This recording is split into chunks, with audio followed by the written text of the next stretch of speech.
Hola, bienvenidos a un nuevo video. Soy Fresia Bautista Paestegui, estudiante del quinto año de Medicina de la Universidad Señor de Zipán. Actualmente llevo el curso de Cirugía 1 a cargo del Dr. Emilio Cerquén Rivadeneira. El día de hoy les traigo una presentación acerca del trauma abdominal y pélvico. El manejo del traumatismo abdominal requiere un alto índice de sospecha. Las lesiones abdominales traumáticas no reconocidas, por ejemplo la lesión de vaso, siguen siendo una causa frecuente de muerte prevenible post-trauma. Los signos de irritación peritoneal a menudo son sutiles y pueden aparecer enmascarados por el dolor secundario a un trauma extraabdominal asociado o por un traumatismo encefalocraneal, intoxicación etílica u otras drogas. O también puede ser por cambios emocionales inherentes al hecho traumático. El traumatismo abdominal y pélvico son aquellos traumatismos que se producen, como su nombre lo dice, sobre el abdomen y la región pelviana.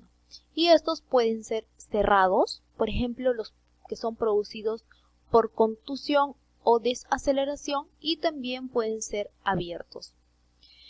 Cuando son producidos por agentes vulnerantes que penetren la pared abdominal, ya sean elementos perfocortantes, armas blancas, empalamientos o proyectiles de arma de fuego de alta o baja velocidad, pudiendo producir lesiones de cualquiera de los órganos contenidos en esta cavidad. Todo esto se le considera un trauma abierto.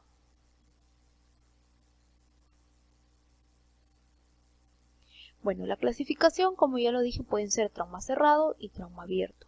En el trauma cerrado, la lesión visceral ocurre como consecuencia de cambios bruscos de velocidad y puede ser resultado de un golpe directo de las fuerzas de desaceleración o un fenómeno de asa cerrada. El hígado, el vaso y el riñón son los órganos más frecuentemente afectados. El examen físico inicial no es fiable, arroja falsos positivos en un 16% y falsos negativos en un 20%. Un 40% de pacientes con hemoperitoneo agudo van a tener una exploración abdominal normal en el primer examen en el servicio de urgencias. Lo anteriormente mencionado corresponde para trauma cerrado.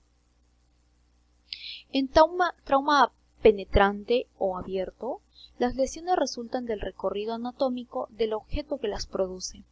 Las heridas por arma blanca implican estructuras adyacentes, mientras que las heridas por arma de fuego pueden afectar múltiples órganos y no necesariamente tienen que ser adyacentes. El examen físico para este tipo de trauma es mucho más fiable que en el trauma cerrado, porque acá se va a denotar si el paciente está consciente y orientado.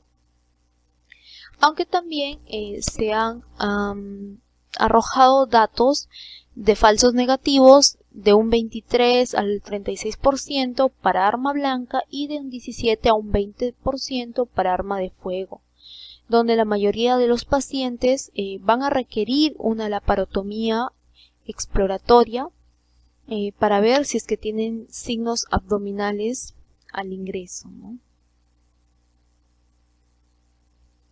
Bien, la evaluación en estos pacientes corresponde al ABC-DEF, donde se valora la vía aérea y el control de la columna cervical. La letra B correspondería a la ventilación, la letra C a la circulación y el control de hemorragias. En este caso sería identificar dónde está la hemorragia. La letra D, la evaluación neurológica o el estado neurológico. La letra E, la exposición y el control de la hipotermia. Y la letra F sería el manejo del dolor, ¿no? El objetivo de la evaluación es determinar si la causa de la hipotensión es una lesión intraabdominal. Bien, en el examen físico se va a evaluar la inspección, auscultación, palpación y percusión, valoración de la estabilidad pélvica examen de uretra, perine y recto, examen vaginal y el examen de glúteos. En el examen físico se tiene que evaluar si el paciente está cubierto con mantas térmicas para evitar la hipotermia. La auscultación es importante cuando son normales al principio y luego cambian en la evolución del cuadro. La palpación y percusión no requiere la presencia del signo del rebote, ya que causará un dolor innecesario. La evaluación pélvica debe hacerse una sola vez durante el examen físico, ya que puede provocar aumento del sangrado, y no deben realizarse en pacientes que presentan un shock o una fractura evidente, ¿no? En el examen de la uretra, del periné y del recto, no se debe colocar sonda en pacientes con hematoma perineal o con próstata alta. En el examen vaginal hay lesiones que son producidas por fragmentos óseos de una fractura de la pelvis o ya sea por heridas penetrantes. El examen de glúteo es importante porque arroja una incidencia alta hasta de un 50% y puede afectar al recto.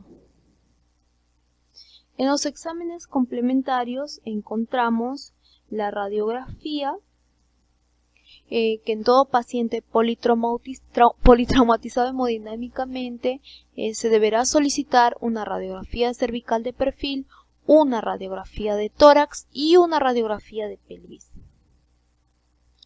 También se debe solicitar una ecografía focalizada, conocida por sus siglas FAS. Esta ecografía nos va a permitir identificar rápidamente la presencia de líquido libre en la cavidad abdominal, como un hemoperitoneo o la ruptura de alguna víscera hueca. Y también nos va a permitir la evaluación del saco pericárdico en caso de sospecha de taponamiento cardíaco. El lavado peritoneal diagnóstico es un procedimiento invasivo que va a modificar las evaluaciones subsiguientes del paciente y es un 98% sensible para detectar un sangrado intraabdominal. Este examen consiste en el aspirado del contenido abdominal y la presencia de sangre libre, contenido gastrointestinal, fibras vegetales o fibras a través del catéter de lavado en un paciente hemodinámicamente inestable. Es indicación de laparotomía. Y por último tenemos la tomografía axial computarizada, que este procedimiento requiere que el paciente sea trasladado a un tomógrafo, por lo que el paciente deberá encontrarse hemodinámicamente estable. Este examen nos va a brindar información específica de lesiones en órganos intraabdominales, de órganos también retroperitoneales y pélvicos y la presencia de líquido libre. También nos va a permitir la exploración de zonas escasamente examinadas por la anteriormente mencionada, que es la ecografía focalizada, y por el lavado peritoneal diagnóstico. En esta tabla podemos ver las ventajas, desventajas y las indicaciones para cada uno de los exámenes anteriormente mencionados, donde podemos rescatar de que en las tres el diagnóstico es temprano y es un diagnóstico específico. En la lavado peritoneal diagnóstico es un examen invasivo y está indicado en trauma cerrado inestable o en un trauma penetrante, ¿no? La ecografía focalizada es rápida, puede ser repetible y está indicada en un trauma cerrado e inestable, ¿no? Las tres están indicadas en traumas cerrados e inestables. Y la tomografía axial computarizada sería una desventaja, el costo y el tiempo, y también de que el paciente debe estar hemodinámicamente estable, pues, ¿no? Para su traslado. Bien, en el tratamiento, inicialmente tenemos la estabilización de la pelvis, donde se puede usar una sábana o algún inmovilizador pélvico que pueden brindar suficiente estabilidad a la pelvis cuando son aplicados a la altura de los trocánteres mayores del fémur, como podemos observar en la imagen de la derecha, ¿no? O también con una sábana.